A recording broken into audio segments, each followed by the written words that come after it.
नमस्कार दोस्तों, जय जिनेंद्र में पूजा नाहर।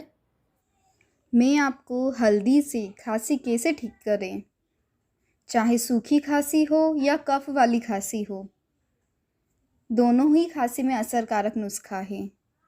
आप इसे एक बार ट्राई कीजिए। तो चलिए हम इसे बनाते हैं। इसके लिए अब हमें हाफ स्पून हल्दी लेना है, 1/4 बाउल वाटर लेना है। अब हम इसे मिक्स कर लेंगे।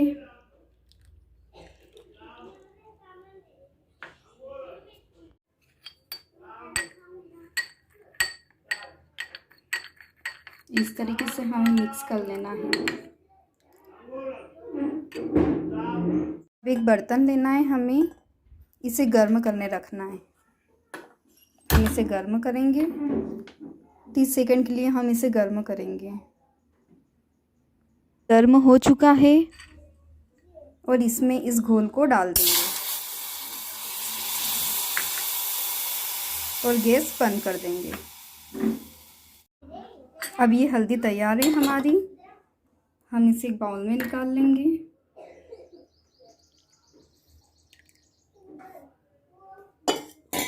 और इसे रात को सोते टाइम, ये हल्दी तैयार है हमारी। अब हमें इसे रात को सोते टाइम लेना है।